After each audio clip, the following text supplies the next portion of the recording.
Kabanata 11-20. Nga pala, John, naalala kong nakita ko ang lalaking sinaksak ka ng punyal kagabi. Ayos ka lang. Gusto mo bang dalhin kita sa ospital? Nag-aalalang tanong ni Stacy. Naalala niya ang malinaw na pagtingin sa lalaking tumutusok sa dibdib ni John gamit ang punyal, ngunit kakaiba, si John ay buhay at maayos na parang walang nangyari sa kanya. Nagsimulang mag-alinlangan si Stacy kung nakita niya ito sa oras na iyon. Ako, ayos lang ako. Ayos na ang sugat ko. Hindi sinasadyang hinawakan ni John ang kanyang dibdib, ngunit hindi niya sinasadyang nadikit ang sugat. Napakunot noo niya sa sakit dahil dito at hindi napigil ang magpakawala ng ungol. What's wrong? Masakit ba? Okay, pupunta tayo sa ospital ngayon din. Napatayo bigla si Stacy at baka sa mukha ang kaba. Hindi naman ganoon kasakit. Ang sakit ay tumatagal ng ilang sandali, at ito ay nawawala halos kasing bilis ng pagdating nito. Sa tingin ko ay hindi na kailangan pang pumunta sa ospital. Unti-unting nabawasan ang sakit habang pinupunasan iyon ni John ng ilang beses. Kaya sa harap ni Stacy. Tanggalin mo ang damit mo at ipakita mo sa akin kung gaano ito kalala. Nag-aalala pa rin si Stacy. Pero, hiyang-hiya si John at medyo awkward sa kanya na maghubad ng damit sa harap ng isang babae. Bilisan mo lang at alisin mo na sila. Stacy urged. She practically ignored the fact that John is a man, he was young and full of vigor too. Kinaaliw ni John ang kanyang sarili sa pagsasabing wala siyang dapat ikahiya kung hindi siya mag-iisip. Sa pag-iisip na iyon, napanganga siya ng kanyang mga ngipin. At hinubad ang suot niyang sando para makita ang kanyang slim at matibay na figure. Napayuko si Stacy para tingnan at nakita niyang may peklat na ang sugat sa dibdib ni John. Ang masama pa, ang peklat ay hindi maganda tingnan, tulad ng 1 sentimetro ang haba ng alupihan, at sino mang makakita nito ay nanlamig sa kanilang gulugod. Paano mo masasabing hindi ito masakit kapag ang peklat ay ganito kalaki? Kusang umabot si Stacy at hinawakan ang peklat sa dibdib ni John. Ang kanyang ilong pagkatapos ay naging maasim, at ang mga luha ay nagsimulang tumulo sa kanyang mga mata. Madaling maisip kung ano ang kanyang naramdaman matapos makita ang peklat na natitira sa kabayanihan ni John nang iligtas siya noong huling gabi. Gayunpaman, sa sumunod na sandali, lumitaw ang isang kakaibang eksena. Kasama ni Stacy hawakan, ang mga peklat ay nagsimulang mag-alis ng paunti-unti, na nagpapakita ng sariwang balat na parang sanggol na kulay rosa sa ilalim. Natulala si Stacy. Karaniwang tumatagal ng hindi bababa sa 1 buwan o 2 para ganap na mabuo at mawala ang mga peklat, gayunpaman, iyon nga ang nangyari kahit na wala pang 1 araw mula nang unang natamo ang sugat. Nakapagtataka, walang bakas ng peklat sa kanyang bagong balat. It was simply unbelievable. Nalilito, ipinagpatuloy ni Stacy ang pagpapahid sa peklat, gumagalaw ng napakarahan hanggang sa unti-unting nahuhulog ang lahat.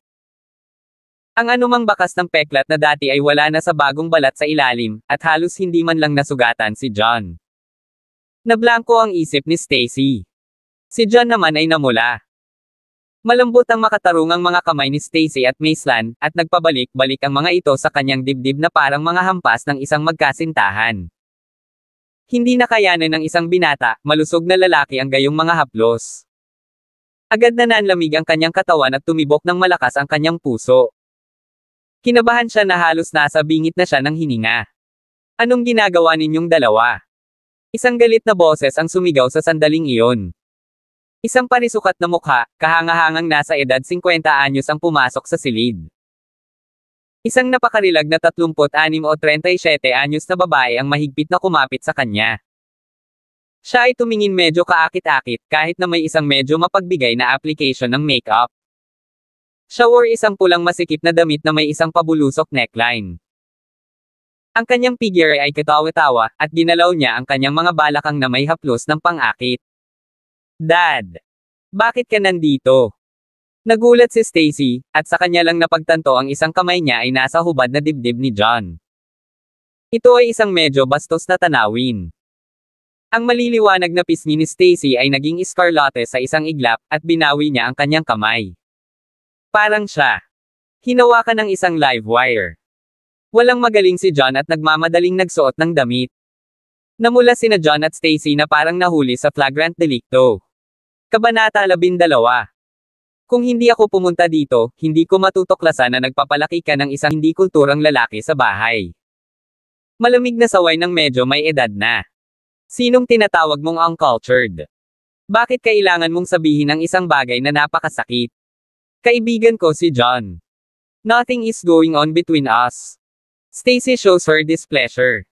Are you honestly telling us there's nothing between you two when you touched him like that? Sinong niloloko mo?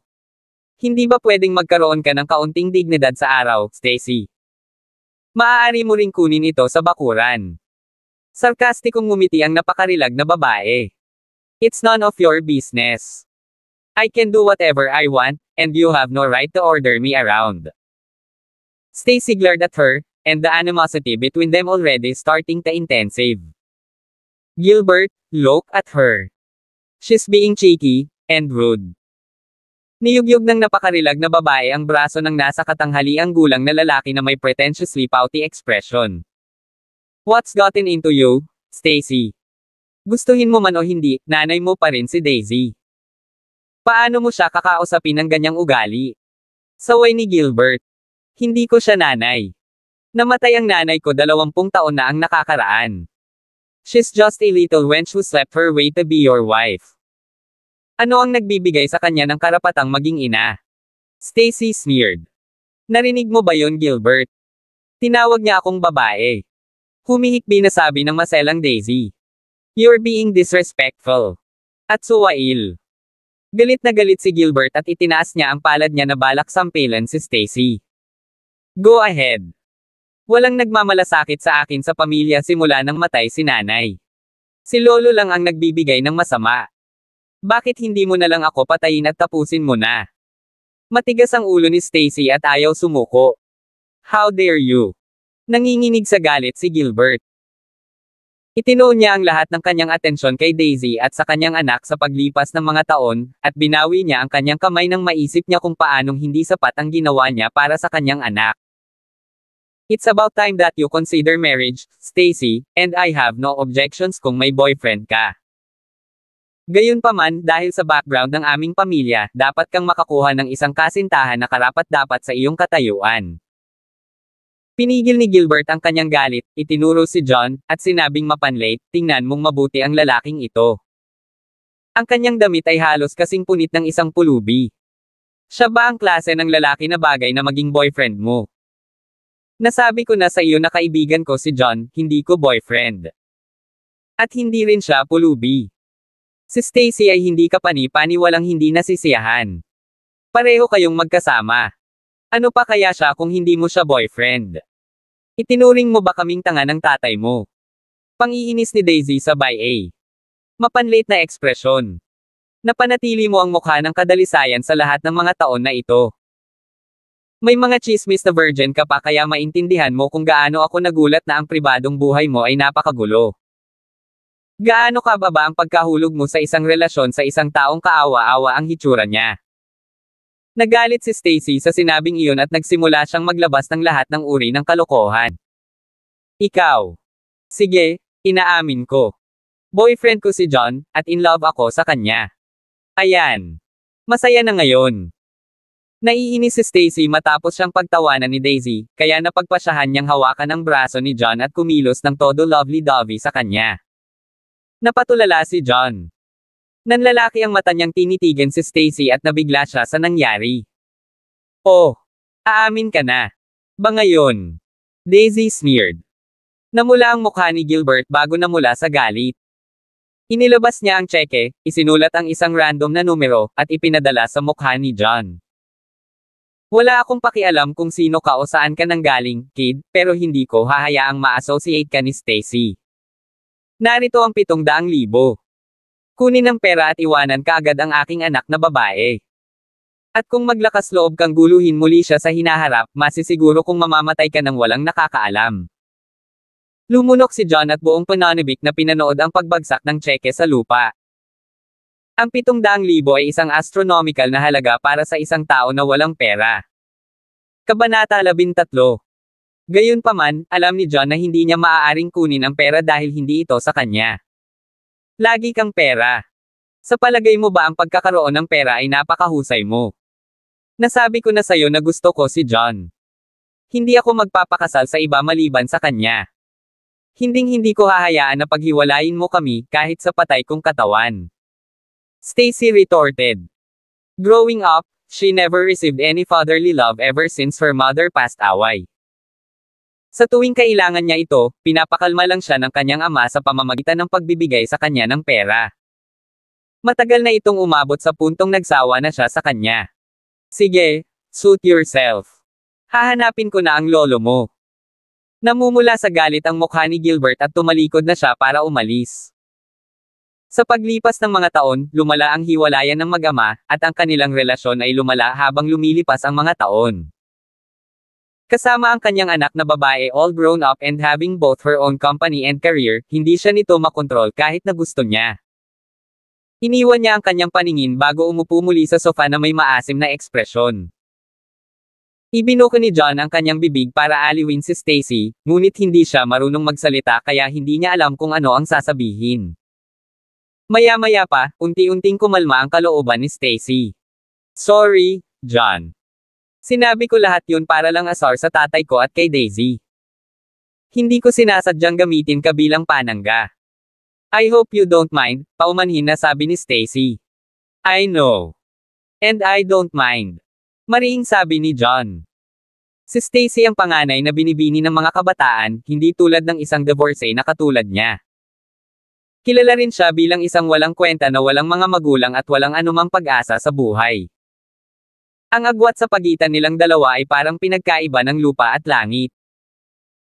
Hindi siya umaasa na magugustuhan siya ni Stacy ng totoo, at halos tiyak na ay hindi kailangang umaasa ng anumang bagay na hindi makatotohanan mula sa kanya. Maliligo muna ako. Saglit na nanahimik si John bago nagmamadaling lumabas ng sala.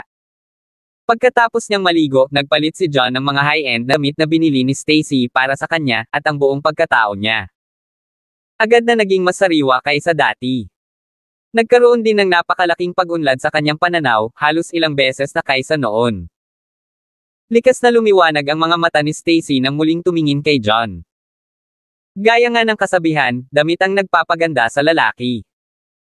Hindi naman masama ang hitsura ni John sa kanyang sarili, kaya ang suot na suot niya ay ginawa siyang mas eleganteng tingnan, halos parang isang nangungunang aso sa lugar ng trabaho o isang dominante. Lalaking CEO. Sa pangkalahatan, ang hitsura ni John ay nahulog sa kategorya ng kaakit-akit na uri. Maaaring hindi siya masyadong namumukod tangi sa unang tingin, ngunit mas lalo siyang gumanda sa bawat pagdaan ng tingin at nagtataglay ng kakaibang alindog ng lalaki. Sa puntong iyon, naghanda ng tanghalian sa kusina ang yaya na si Jenny pagkatapos bumalik mula sa isang maikling pagtakbo sa grocery. Umalis si Stacy sa bahay ng kanyang pamilya at namuhay mag-isa mula nang magtapos siya sa unibersidad. Sa halip na manatili mag-isa sa villa, kumuha siya ng isang yaya na nangangalang Jenny para mag-asikaso sa lugar. Pagkatapos ng tanghalian, tinanong ni Stacy, John, alam ng lolo ko. Naniligtas mo ako kagabi at gusto mong makita. Magiging komportable ba ito para sa iyo ngayon? Oo naman. Tumango si John at umalis kasama si Stacy. Ang manor ng Youngs ay isang malaki, tipikal na lumang istilong mansyon na nakatayo sa gitna ng isang hardin. Sa loob ng pangunahing bulwagan, sinundan ni John si Stacy at nakilala si Elder Young, ang pinuno ng mga Young. Ang 70-something na si Elder Young ay nakaupo sa pangunahing upuan ng bulwagan. Siya ay tila may napakabait na karakter, ngunit sa parehong oras, siya ay nagtataglay ng isang kalmado at medyo walang malasakit na aura ng isang piling tao. Nananatiling isang kilalang tao sa buong taon. Ang kalusugan ni Elder Young ay lumalala sa nakalipas na 2 taon, ang sanhi ng malamang sa kanyang katandaan. Lumalala ito araw-araw.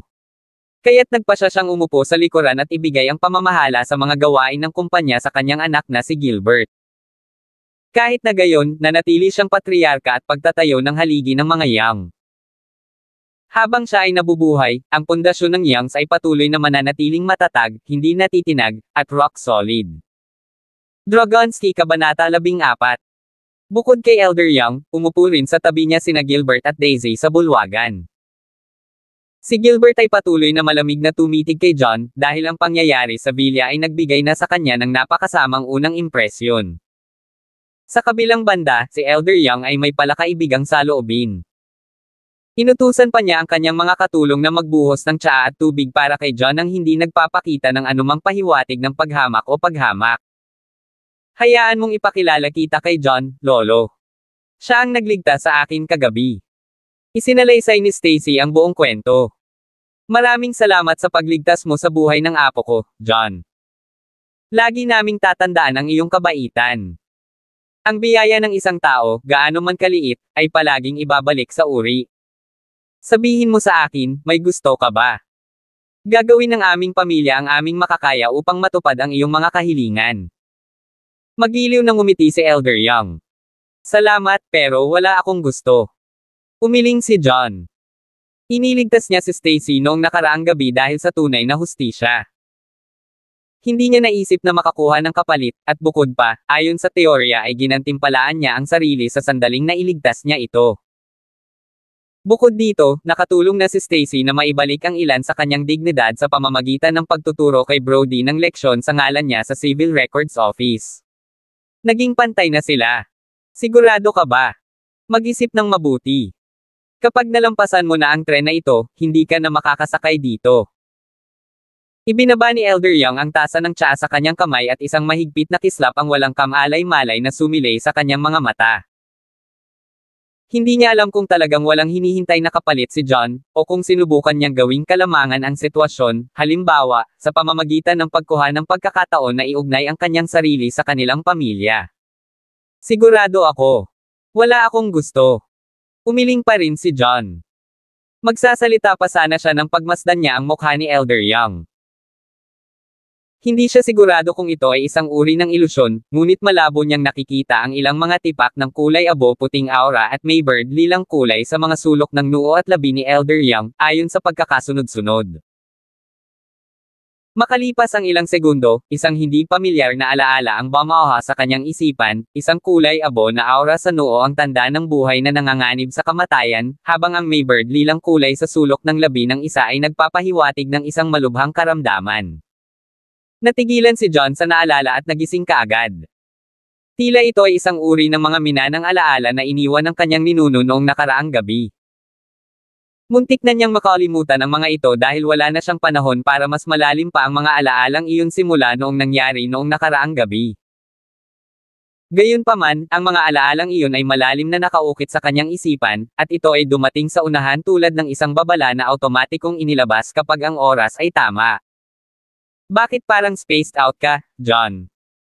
Naramdaman agad ni Stacy na hindi tama kay John kaya't hinigit niya kaagad ang braso nito.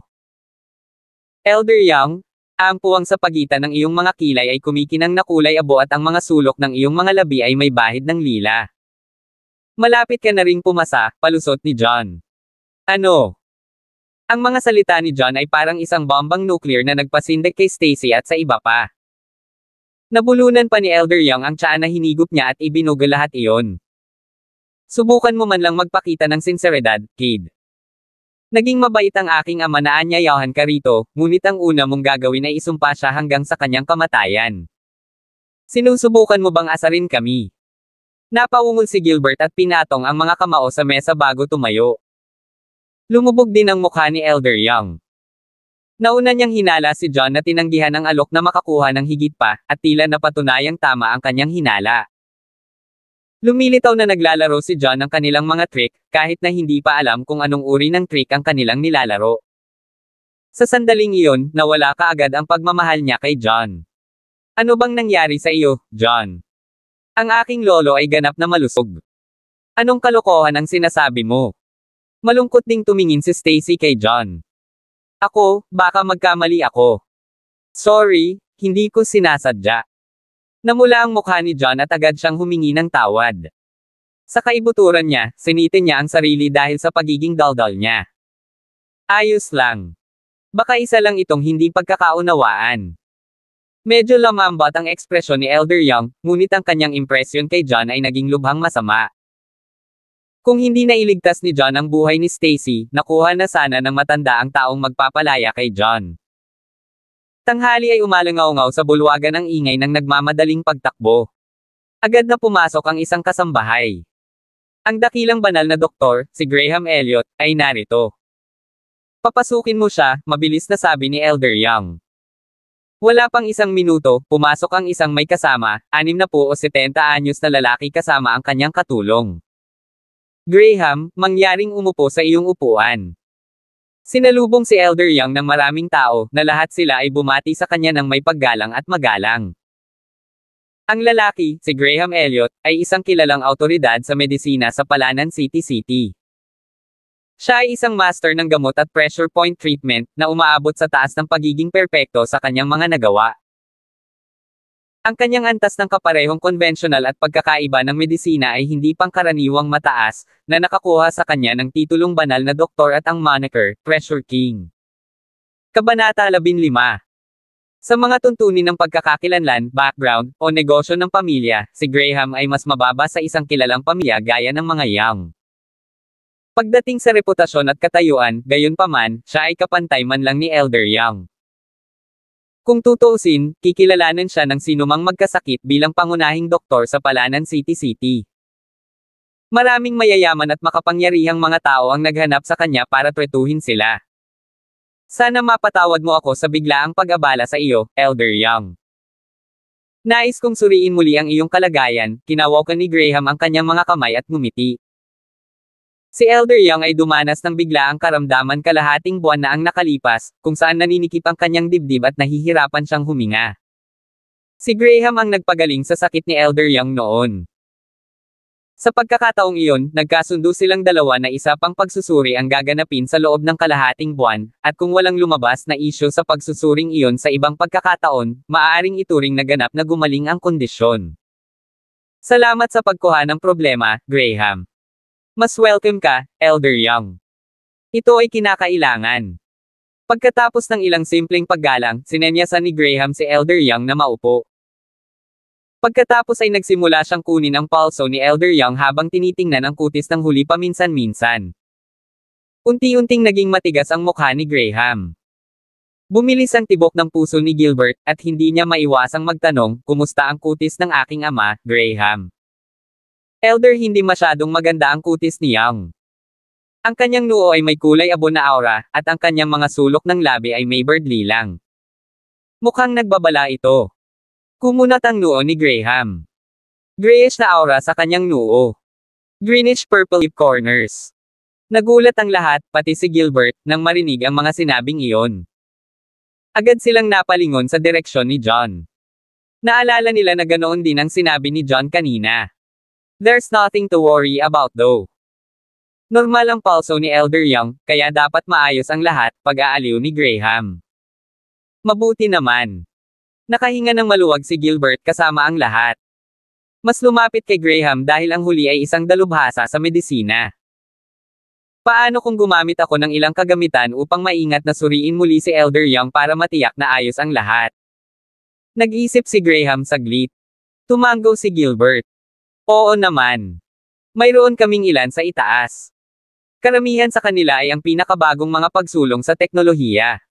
Umakyat sina Graham, Gilbert, at lahat ng iba pa. Sumunod din si Stacy dahil nag-aalala siya sa kalusugan ng kanyang lolo. John, on the. Sa kabilang banda, siya na lang ang natitira na nakatayong awkwardly sa bulwagan dahil hindi nararapat na sumama sa kanila o umalis. Hindi nagtagal, bumalik sina Graham, Gilbert, at iba pa. Normal ang lahat ng suriin ko siya kanina. Marahil ay nag-o-overthink lang ako. Ang mahinang kutis ay maaaring mawala ang sigla at dugo, kaya't hindi ako magre-resete ng isang bagay upang mapunan ang mga ito. Dalhin ito sa loob ng ilang araw at pagmasdan kung ano ang mali. Pagkatapos bigyan ni Graham ng race 8 si Elder Young, nagpaalam siya at naghanda na umalis. Ibinuko ni Elder Young ang kanyang bibig upang magsabi ng isang bagay, ngunit isang matinding sakit ang tumusok sa kanyang puso at nagsimula siyang umubo marahas. Sa loob ng ilang segundo, nagdilim ang paningin niya at bumagsak siya sa lupa. Dad! Ayos ka lang ba? Nagulat si Gilbert sa nangyari at agad niyang binuhat si Elder Young. Noon lang niya napagtanto na nakapikit ang mga mata ni Elder Young, maliwanag na dahil nahimete siya. Graham, anong nangyayari? Bakit biglang nahimete ang lolo ko? Nag-aalalang tanong ni Stacy. It can't be.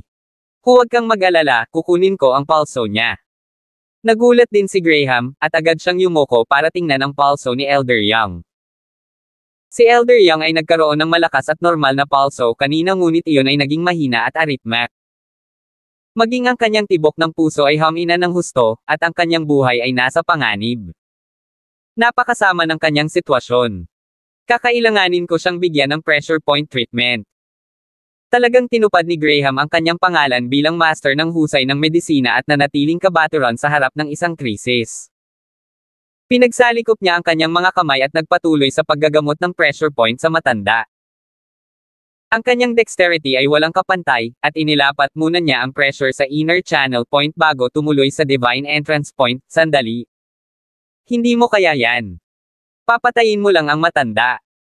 Nang malapit ng idiin ni Graham, bigla siyang hinarang ng kalapit na John. Somewhat behind the ears nobody. Sa tingin ko ang unang punto na dapat mong i-pressure ay ang middle chest point, na sinusundan ng Soul Palace point. Isang larawan ng pressure point treatment point ng katawan ng tao ang lumitaw sa isip ni John at hindi niya namamalayang inulit iyon. Middle chest point at Soul Palace point. Baliw ka ba? Ang dalawang pressure point na iyon ay kilala bilang nakamamatay na pressure point sa pressure point treatment. Kahit na ang mga Diyos ay hindi makaligtas sa isang tao na nagkaroon ng pressure na inilapat sa mga puntong iyon. Nagtaka si Graham kung sinubukan ni John na iligtas o patayin ang matandang lalaki. Kabanata 16. Ito ay isang nakamamatay na punto ng katawan ng tao. Kumunat ang noo ni Graham, pakiramdam na ang taong ito ay nakabasa lang ng ilang kalahating lutong medikal na libro at gustong makakuha ng ilang kredito. Malamang na hindi alam ng tao na ito ay isang bagay na nakamamatay. Brat, ano bang sinasabi mo? Ang middle chest point at ang Soul Palace point ay maaaring parehong nakamamatay. Paano mo magagamit ang mga ito ng ganoon? Alam mo ba ang anatomy mo? Kinawian ng assistant ni Graham si John. Hayaan mong sabihin ko sa iyo, ang mga taong katulad mo ang dahilan kung bakit ang mga alternatibong manggagamot ay magkaroon ng masamang reputasyon sa bansa. Maging ang moralidad ni John ay inatake sa puntong iyon. May iba pang gustong sabihin si John, ngunit mabilis siyang naputol ni Stacy. John, nasa panganib ang buhay ng aking lolo ngayon. Sinusubukan ni Graham na iligtas siya, kaya mangyaring huwag gumawa ng anumang gulo. Malungkot na sabi ni Stacy. Kahit na iniligtas ni John ang buhay ni Stacy, hindi ibig sabihin na magagawa ni John ang anumang gusto niya kapag kasama niya ang mga kabataan. At saka, buhay ng kanyang lolo ang nakataya sa sandaling ito. Hindi niya mapapayagan si John na gumawa ng gulo. Galit na pinandilatan ni Gilbert si John. Ibinuko ni John ang kanyang bibig upang magsalita ngunit nilunok niya ang kanyang mga salita sa huli. Inilayo ni Graham ang kanyang atensyon kay John habang lubos niyang itinoon ang kanyang pansin sa kanyang sarili, patuloy na tinatrato si Elder Young. Biglang nanginig si Elder Young sa kanyang kalagayan. Kawalan ng malay. Ang kanyang mukha ay unti-unting nagkaroon ng duguan na kulay, tila may dugong tumutulo mula sa kanyang mukha. Ito ay mukhang hindi kapani-pani walang nakakatakot. Ang kanyang paghinga ay biglang naging mahina at hindi maayos, maging ang kanyang tibok ng puso ay nagsimulang maging irregular, na para bang ito ay hihinto. Nang makita iyon, kahit na sina Stacy at Gilbert, na hindi sanay sa medisina, ay alam na ang sitwasyon ay hindi look great. Ang kanyang dugo ay umaagos sa maling direksyon. Paano ito posible? Malaki ang pagbabago sa ekspresyon ni Graham. Hindi man lang siya naglakas loob na ipagpatuloy ang paggamot. Alam niya na, kung magpapatuloy siya, ang dugong dumadaloy sa maling direksyon ay maaaring umatake sa mahinang puso ni Elder Young, na dahilan para mamatay kaagad si Elder Young. Graham, ano ang nangyayari? Gulat na tanong ni Gilbert. I'm sorry, ginawa ko na ang lahat ng makakaya ko. Mahigit 40 taon na akong doktor, ngunit hindi pa ako nakakita ng sakit na kasing kakaiba ng kay Elder Young. Patawarin mo sana ako dahil hindi ako nakakatulong. Bumantong hininga si Graham. Ano? Ikaw, galit na galit si Gilbert. Muntik na siyang mawala sa sarili at magalit sa Graham on the spot. Gayunpaman, itinuring niya ang reputasyon ni Graham bilang isa sa mga pinakamahusay na doktor sa bansa. Si Graham ay iginagalang ng marami, kaya't nilunok niya ang kanyang mga salita sa huli. Graham, mangyaring gumawa ng paraan. Kailangan mong iligtas ang lolo ko. Pagsusumamo ni Stacy. Paumanhin, wala akong magagawa para tumulong. Dapat simulan mo nang ayusin ang kanyang mga gawain. Mapait na umiling si Graham. Paano ito nangyari? Kanina lang magaling ang lolo ko. Namutla ang mukha ni Stacy. Nadapa siya at bumagsak sa lupa na may luha sa kanyang mga mata. Ang kanyang ina ay namatay ng maaga, at ang kanyang ama ay palaging nakatutok sa anak ni Daisy at Daisy. Mula pa noong bata pa siya, ang tanging nakakasama at nagmamalasakit sa kanya ay kanyang lolo. Ang kanyang lolo ang taong pinaka-close niya. Nang marinig ang masamang balita, kitang-kita kung gaano siya kalungkot at kawalan. Nang magawa, lumakad si John at tinulungang tumayo si Stacy, may gustong sabihin bago siya tumigil. Kanina, hindi siya nakakuha ng mahusay. Tugon nung sinabi niya ang ilang bagay. Natakot siya mula doon at hindi na naglakas loob na magsalita. Nang makita niya kung gaano sirang si Stacy, hindi na siya nakatiis. Pagkaraan ng ilang sandali ay nag-alinlangan, mahina niyang sinabi, baka masubukan ko. Gusto mong subukan. Natigilan ang lahat ng sabay-sabay silang napalingon kay John, iniisip kong nagkamali sila ng narinig. Oo. Maaaring nasa di kapanipaniwalang panganib ang buhay ni Elder Young sa ngayon, ngunit may pagkakataon pa rin na iligtas siya. Baka mailigtas ko siya. Sabi ni John siyang maglakas loob. Sa sandaling sinabi niya iyon, lahat ay tumahimik. Ang pag-igting sa kapaligiran ay maaaring putulin gamit ang isang kutsilyo. Kabanata 17. Anong biro? Maging si Graham, ang banal na doktor, ay hindi nakapagpagaling sa sakit ni Elder Young. Sino ka sa tingin mo? Ano ang posibleng gawin mo? Sa tingin mo ba mas mahusay ang iyong mga kakayahan kaysa kay Graham? Nanunuya ang puwete ni Graham. Ikaw ay ganap na maling akala. Nakakunot ang noo ni Graham habang sinusukat si John bago sinabing, Doktor ka rin ba? Hindi ako doktor, umiling si John. Ako. Hindi ka man lang doktor. How dare you speak so much nonsense? Kahit na ikaw ay isang doktor, walang paraan na ikaw ay sapat na mahusay upang pagalingin ang sinuman sa iyong edad. Isa ka lamang. Sinusubukang tumayo at makakuha ng atensyon. Anong clown? Galit na galit si Gilbert habang tinitigan ng masama si John. Sure enough, tinuya na naman si John. Iyan ay hindi ganap na tiyak. Sa sandaling nagkakilala si John. Lolo, sinabi niya na nasa panganib ang buhay ni Lolo. Gayun din, binanggit niya na natama ni Graham ang mga maling puntos. Nang gamutin ni Graham si Lolo ngayon lang. Kaya lang, wala ni isa sa amin ang naniwala sa kanya. Gayunpaman, malinaw na siya iyon. Tama. Naalala ni Stacy ang nangyari kanina, at siya. Unti-unting lumilinaw ang ulo. Bigla siyang nagkaroon ng pag-asa. Kanyang mga mata. Ngayon, sinasabi niyang may iligtas niya si Lolo. Baka siya na. Kayang. Iyon. Natahimik si Gilbert, hindi nasasalita. Gayunpaman, mabilis siyang nag-react sa pamamagitan ng pag-snort, mayroon lang siyang isang ilang maswerteng hula. Wala itong patunay. In the end, hindi siya doktor. Hindi ako papayag. Walang ingat na tretuhin ang iyong lolo. Ganito na ang kalagayan ni Lolo. Gusto mo? Para tumingin lang habang unti-unti siyang namamatay. Sinabi ni Graham na hindi niya kayang gamutin si Lolo. Bakit hindi natin hayaang subukan ni John? Baka makagawa siya ng milagro. Pagtatalo ni Stacy. Marubdob. Siya ay hindi kapani-paniwalang nalutas. Ang ekspresyon ni Gilbert ay hindi kapani-paniwalang hindi sigurado. Alam niya na sinubukan ng kanyang anak na babae ang lahat dahil sa desperasyon, ngunit wala rin siyang magandang ideya. 11. Ginoo. Bata, dahil sinasabi ng lalaking ito na mayroon siyang paraan, hayaan siyang subukan ito. Gusto kong palawakin ang aking pananaw at makita kung gaano siya sanay. Diretsong sabi ni Gilbert. Siya ay nasa larangan ng medisina sa loob ng maraming taon at hindi kailanman naging mapagmataas. Kaya lang, napakabata pa ni John, at hindi man lang doktor si John. Maging ang banal na doktor ay hindi mapagaling ang kakaibang karamdaman ni Elder Young. Hindi siya makapaniwala na magagawa ni John.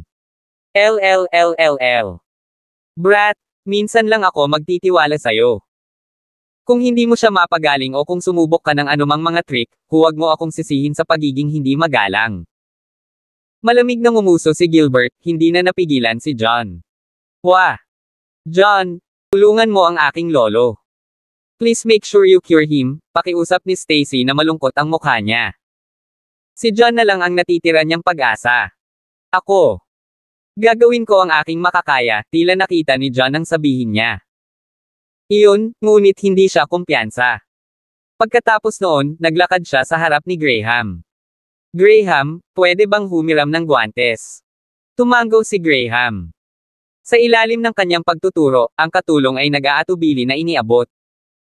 Ilang guwantes kay John? Isinuot ni John ang gloves at huminga ng malalim. Sa kanyang isip, lumitaw ang isang mapa ng mga pressure point. Sinimulan niya. Para tamaan ang pressure point sa harap ng dibdib ni Elder Young. Ang middle chest point, ang soul palace point, ang enerhiya C point. Lahat ng mga pressure point na ito ay mga fatal pressure point sa katawan ng tao. Papatayin ka nila kapag hindi tama ang tama. Mukhang mahihirapan si Elder Young na makaligtas dito. Nanunuya ang katulong. Umiling din si Graham, na dismaya kay John. Basta-basta na paggamot. Pagkatapos noon, parang may bigla siyang naalala. Nagbago ang ekspresyon niya at siya. Kahit na nagsimulang huminga ng kaunti ng mas mabilis, maaaring ang kakaibang pamamaraan na ito ay ang 6 na punto ng Fate of Lachey. Maaaring baguhin ng 6 points of fate ang kapalaran ng isang tao. Hanggat ang pasyente ay humihinga pa, maaari silang maging binuhay muli. Si Graham ay nagbasa ng maraming libro at manual noon. Nakita niya ang mga talaan tungkol sa 6 points of fate sa isang ANSI. Tala-arawan. Tinarget ng 6 points of fate ang mga nakamamatay na pressure point na nakikipaglaban sa apoy sa pamamagitan ng apoy upang iligtas ang mga buhay. Gayunpaman, ang mystical technique ay nawala sa loob ng maraming siglo. Wala pang nakita nito. Gulat na gulat si Graham habang nakatingin mismo kay John. Pamamaraan. Kailangan daw gawin ang 6 points of fate na may panloob na enerhiya. Ito ay isang hindi kapani-paniwalang pamamaraan sa sinaunang gamot. Gayunpaman, tila walang kapangyarihan ang mga kilo ni John. O panloob na lakas sa kanila. Grabe rin ang mga galaw niya. Baguhan. Hindi siya mukhang gumagamit ng panloob. Lakas talaga. Sa sandaling ito, si Graham ay hindi kapani-paniwalang hindi sigurado. Siya. Hindi masabi kung ito ang mystical na 6 points of fate. Kabanata 18. Pagkatapos ng gamutan, namutla na si John. Namuo ang mga butil ng pawis sa kanyang ulo habang nakaupo sa sahig. Halos himatayan siya sa pagod. Hindi pa rin siya tunay na doktor. Hindi niya magagamit ang kanyang panloob na kapangyarihan sa kanyang paggamot. Halos hindi niya nagawa ang paggamot sa pamamagitan ng pag-asa sa hindi kilalang enerhiya na iyon sa kanyang katawan. Ubo. Sa sandaling iyon, biglang tumugon si Elder Young. Bigla niyang iminulat ang kanyang mga mata at tumalsik ng ilang subo ng dugo. Mabilis niyang nabahira ng pula ang damit at sahig.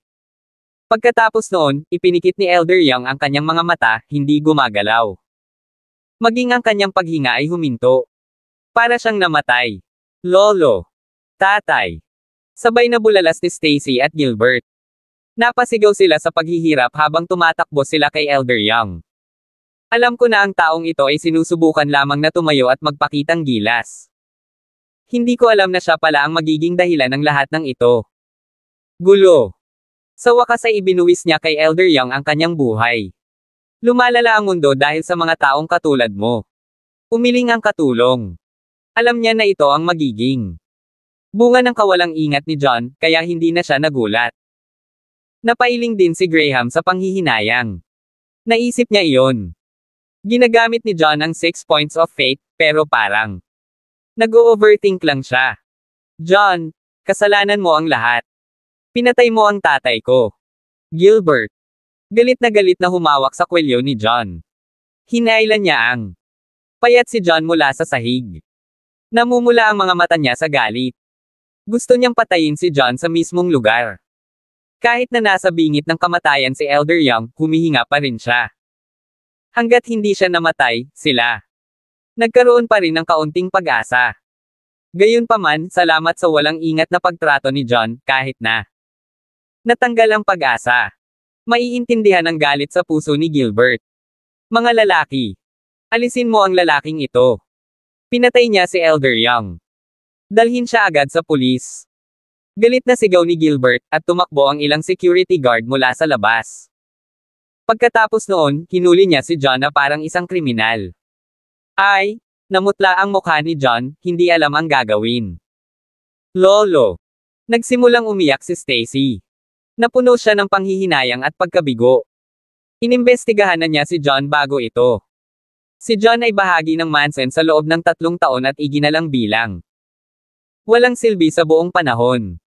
Wala siyang talent, kaya paano? Alam niya gamot. Hindi siya dapat nagtiwala kay John. Kung hindi, sa kanya. Hindi sana namatay si Lolo. It was already too late for her to regret anything. Sa sandaling iyon, biglang naglabas ng ilan si Elder Young. Matinding ubo habang unti-unti siyang nagising. Napatulala si Graham at ang kanyang assistant sa nakita. Maging sina Stacy at Gilbert ay natigilan. Maging si John mismo ay nabigla. Hindi nila inaasahan na mahimalang mabubuhay si Elder Young pagkatapos niyang mamatay ng mas maaga. Lolo, why ayos ka lang? Nakakamangha. Si Stacy ang unang nag-react. Dali-dali niyang tinulungan si Elder Young na tumayo habang si madamdamin. Dad, ano ang nararamdaman mo ngayon? Nakakalungkot ding sumugod si Gilbert. Anong nangyari? Nakakunot ang noo ni Elder Young habang nakatingin sa gulo sa harapan niya. Pagkatapos noon ay tiningnan niya ang pasa sa kanyang dibdib at parang may narealize. Who? Tumingin siya kay Graham at nagpapasalamat na sinabi, Graham, ikaw ay isang banal na doktor. Salamat sa pagligtas sa akin. Nakaramdam ng hindi kapani-paniwalang awkward si Graham. Hindi niya alam kung ano ang sasabihin sa sandaling iyon. Lolo, hindi si Graham ang nagligtas sa iyo. Si John ang nagligtas sa iyo, habang sinasabi iyon ni Stacy, naalala na nahuli si John ng kanilang seguridad. Mga bantay. Nagmamadali siyang lumapit at itinulak ang ilan sa mga gwardya sa tabi, ano ang iyong kinatatayuan dyan? Bilisan mo at bitawan mo si John. Sa wakas ay nabawi ni John ang kanyang kalayaan at napabuntong hininga. Kaluwagan sa loob. John, pasensya na. Na-misunderstood ka namin ngayon lang. Nagmamadaling humingi ng tawad si Stacy kay John. Pulang-pula ang mukha niya. Nakaramdam ng hindi kapani-paniwalang kahihiyan. Ayos lang. Ang mahalaga ay gising na si Elder Young, nobela. Sabi ni John. Hindi kapani-paniwalang masama pa rin ang pakiramdam ni Stacy tungkol dito. Iniligtas ni John ang kanyang lolo, ngunit iginanti ng mga kabataan ang kanyang kabaitan. Gayunpaman, hindi nagreklamo si John. Wala daw siya. Kahit intensyon na sisihin sila sa lahat. Labis siyang naantig sa kabaitan nito. Iulat ang kabanata ang mga komento. Contact to sitemap. Ipakita ang menu. Novel drama. 19. Ano ba talaga ang nangyari? Tulala si Elder Young. Siya. Kakagising lang mula sa kanyang estado ng kawalan ng malay, kaya siya ay walang ideya kung ano ang nangyari. Ito ang nangyari. Lumapit si Stacy at sinabi kay Elder. Bata lahat. Nagulat si Elder Young. Nagpadala siya ng sampal kay Gilbert. Saway sa kanya, ang tanga mo, anong ginawa mo? Sinubukan ni John. Iligtas mo ako sa kabaitan ng kanyang puso. Hindi mahalaga. Kung nagawa niya akong pagalingin o hindi, sinubukan niya pa rin ang lahat. Paano mo masusuklian ang kabaitan niya ng ganyan? Bilisan mo. At humingi ng tawad sa kanya. Hindi nagustuhan ni Gilbert si John pagkatapos ng lahat ng nangyari. Ngunit sa pananakot ng kanyang ama, nag-aatubili siyang naglakad. At sinabing, John, mali ako sa ginawa ko lang. Ngayon, Ako ay humihingi ng paumanhin. Mr. Young, masyado kang magalang. Ito ay maliit lamang. Hindi pagkakaunawaan. Maayos ang lahat, sabi ni John sa isang magmadali. Sa sandaling iyon, lumakad din si Graham. Napayuko si Graham kay John, bata, pasensya na sa pagiging impolite ko ngayon lang. Kahanga-hanga ang iyong mga kasanayang medikal. Ang mga ito ay halos mapaghimala. Nakuha mo ang aking pinakamalalim na paggalang. Isa pa, pwede ba kitang tanungin kung ang ginamit mo kanina ay ang 6 points of faith? Ang pamamaraan ay nawala sa loob ng maraming siglo. Sa sandaling binanggit niya ang 6 points of faith, si Graham ay nagkaroon ng hindi kapani-paniwalang nasasabik na hitsura sa kanyang mukha. Ang kanyang katulong ay nasa isang estado ng hindi makapaniwala. Hindi makapaniwalang tumingin siya kay John. Ano ang 6 points of faith? I've never heard of it before, nagulat si John sa mga tanong ni Graham. Ang ginawa niya kanina ay hampasin ang mga puntong sumasalamin sa kanyang isipan. Hindi niya alam kung ano ang tawag sa teknik na iyon. Tapos saan mo natutunan ang teknik na yan, pati iyong kasanayang medikal? Natarante si Graham. Ay, it was inherited. Nag-aalangan na sabi ni John. Nakuha niya ang lahat ng mga alaalang iyon mula sa isang ninuno ng mga lobo, kaya hindi mali na tawagin itong mana. Nang makitang parang may tinatago si John. Hindi itinuloy ni Graham ang pagpindot sa bagay na iyon. Ginawa ni John. Hindi gumamit ng anumang panloob na enerhiya noong ginagamot niya si Elder Young. Gayon din, kaya hindi masabi ni Graham kung ito ang 6 na punto ng kapalaran. Gayunpaman, may isang bagay na sigurado siya. Ang katotohanan na nagamot ni John ang kakaibang karamdaman ni Elder Young. Nangangahulugan na ang kaalaman ni John sa medisina ay hindi kapani-paniwala. Malalim. At least, dapat kasing galing niya si John. Binata, ito ang aking card ng pangalan. Kung interesado ka, maaari nating pag-usapan ang tungkol sa gamot sa hinaharap, Graham. Iniabot kay John ang kanyang name card. Pagkatapos noon, nagpaalam siya kay Elder Young bago umalis. Kasama ang kanyang katulong. John, hindi mo lang iniligtas si Stacy, niligtas mo rin ako. Mula ngayon, isa kang pinahahalagahang bisita ng Youngs. Ikaw ay isa ring dakilang benefactor natin. Sabihin mo sa akin, ano ang gagawin mo? Gusto. Sabihin mo na. Nagpapasalamat na sabi ni Elder Young. Siya ay isa. Mas sincere kaysa dati. Na hindi kailangan. Hindi mo kailangang maging magalang. Wala akong gusto, nagmamadaling umiling si John. Hindi ako papayag niyan. Palaging binabayaran ng mga kabataan ang aming mga utang. Napakalaki ng naitulong mo sa amin. Kung tatanggapin lang natin ang lahat ng kabaitang iyon nang hindi ka binabayaran, hindi ako makakatulog ng mahimbing sa gabi, seryosong sabi ni Elder Young. Kanina, hinala niya na nagdadrama lang si John, kunwari ay tinatanggihan ng kanilang alok para ialok siya. Mas maraming gantimpala. Gayunpaman, sigurado si Elder Young sa sandaling iyon na si John iyon. Ayoko nang balikan. Masyadong maingat si Elder Young. Bago pa makasagot si John, sabi ni Stacy, John, malaki ang pasasalamat sa iyo ni Lolo. Hindi ka na dapat humindi. Kung kailangan mo ng anuman, sabihin sa amin. Gagawin namin ito. Nang makitang patuloy silang nagpipilit, tumahimik si John habang sinasabing, Elder Young, may hiling ako. Kailangan ko ng trabaho ngayon. Kung kaya mo, maaari kang magayos ng isang matatag na trabaho para sa ako. Wala akong pakialam sa pagiging regular salesman. Iyon lang ang gusto mo. Hindi makapaniwala si Elder Young. Tay nga. Nagulat din si Stacy. May kinang sa kanyang kagandahan. Mata. Akala niya ay kukuha si John ng pagkakataong makakuha ng isang bagay mula sa lahat ng ito, ngunit hindi niya inaasahan na trabaho ang lahat ng gusto ni John. Masyadong simple ang tanong iyon. Kabanata 20. Tama, time na tumanggo si John. Si John ay hindi masyadong edukado, at ang kanyang mga kakayahan kapag ito dumating sa trabaho ay medyo karaniwan din. Hindi magiging madali para sa kanya ang mabilis na makahanap ng magandang trabaho. Kung mabibigyan siya ni Elder Young ng matatag na trabaho, malaking tulong ito para sa kanya. John, Patawarin mo ako sa pagiging prangka, pero ang iyong mga kamangha-manghang mga kasanayan sa medikal, tiyak na hindi ito magiging mahirap. Para maging sikat kang doktor gaya ni Graham. Bakit gusto mo ng regular na trabaho? Sabi ni Elder Young. Nagtataka. Sa husay na ipinakita ni John kanina, maraming mayayaman at ang mga makapangyarihang tao ay handang harapin si John. Pero man, kapangyarihan, o katanyagan, madali itong makukuha ni John. Bakit kailangan niya ng trabaho? Yung Elder Young, hindi ako magsisinungaling. Hindi pa ako natuto ng anumang mga kasanayang medikal noon, at wala akong anumang mga kwalifikasyon bilang isang doktor. Ang pressure point technique na ginamit ko sa pagtrato sa iyo ngayon ay isang bagay lamang na minana ko sa aking mga ninuno. Ako. Kaunti lang ang natutunan nito. Ang katotohanan na nagawa ko. Lunas ang iyong sakit ay ganap na swerte, natatawang sabi ni John.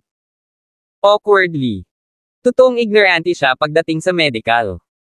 Mga kasanayan, ngunit ang mga kasanayan na ipinasa sa kanya ng palawit ay walang kapantay. Sayang lang at hindi niya alam iyon. So yun ang nangyari. Nagulat si Elder Young. Ang katulong sa tabi niya ay may hitsura ng realisasyon sa kanya. Mukha din. Nagtaka siya kung paano isang tao na ang mga medikal na kasanayan ay mas mahusay kaysa kay Graham ay maaaring medyo hindi kilala sa lungsod ng Palanan City. Kaya maswerte lang si John. Si Stacy ang higit na nakakaalam tungkol kay John. Alam niyang hindi magaling si John bihasa sa medisina. Si John ay isang mabait ngunit perwisyong tao. Kahit ano, niligtas mo pa rin kami ni Stacy. Iyan ay isang hindi mapag-aalinlangan ng katotohanan. Tumawa si Elder Young bago sinenyasan ng kasambahay na kumuha ng bank card, mayroong $1.2 milyong doon. Hindi naman kalakihan, pero paraan ko lang iyon para mabayaran ka ng kaunti. Kailangan mong tanggapin. Hindi na kailangan, hindi ko kaya. Nagulat si John. Nagmamadali niyang itinaas ang mga kamay para tumanggi. Para sa kanya, ang $1.5 milyong ay isang astronomical na numero. Ito ay isang kabuuan na hindi niya maisip. Kinuha ni Stacy ang card at itinulak ito sa mga kamay ni John. Ngumiti siya at si John, wala kang pake sa ngayon. Pera talaga ang kailangan mo. Kunin mo na. Tungkol sa trabaho, mag-aayos ako ng angkop na posisyon para sa iyo sa aking kumpanya. Pretuhin mo ito bilang kabayaran para sa pagliligtas mo sa aking buhay. Sige. Salamat, mapait na ngumiti si John. Siya ay pinalaya sa mga Manson nang walang kahit isang sentimo sa kanya. Pangalan. Siya ay ganap na sinira. Wala man lang siya. Minimum na halaga na kailangan para mabuhay, kaya kailangan niya pera. Gilbert, yung dalawang kidnapper na kumuha kay Stacy, kumusta? Pupunta ang iyong investigasyon. Ito ba ay isang regular na kidnapping, o ay may tao ba sa likod ng lahat ng ito? Tanong ni Elder Young. Patay na ang dalawang iyon. Hindi sila umalis. Anumang mga pahiwatig. Ginamit ko ang lahat sa aming pagtatapon, ngunit hindi ko magawa. Maghanap ng anumang mga lead. Sa tingin ko baka regular lang. Kidnapping, simpleng paliwanag ni Gilbert. After that two thugs kidnapped Stacy, parang sila nagplanong maglipat ng pera gamit ang telepono ni Stacy. Bago siya patayin para patahimikan ang sinumang saksi. Nobela. Sa ibabaw, ang kanilang motibo ay pagnanakaw. Gayunpaman, kakaiba ang dalawang magnanakaw ay hindi humingi ng malaking ransom mula sa mga Young na may Stacy bilang isang hostage. Na parang hindi puro para pera. Gayunpaman, ang mga masasamang iyon ay maaaring mga regular na magnanakaw. Pagkatapos ninakawan si Stacy, baka gusto na nila itong patayin. Iwasang mag-iwan ng anumang mga pahiwatig. At saka, kung ginamit nila si Stacy para humingi ng ransom mula sa mga kabataan, napaka-posible na magkaroon ng mga pulis na alerto. Mabuti pa kung ganoon. Kung may tao sa likod ng lahat. Ito, sisiguraduhin kung mamamatay siya ng kakilakilabot. Si Elder Young ay may masamang kislap sa kanyang mga mata. Napakalakas ng mga kabataan. Normal para sa sino mang karibal sa negosyo o kaaway na magkaroon ng target sa ulo ni Stacy. Sinabi sa kanya ng intuition ni Elder Young na hindi ito regular. Pagkidnap, ngunit wala siyang ebidensya, kaya hindi siya maaaring maging tiyak. Forget what they doing, keep on doing.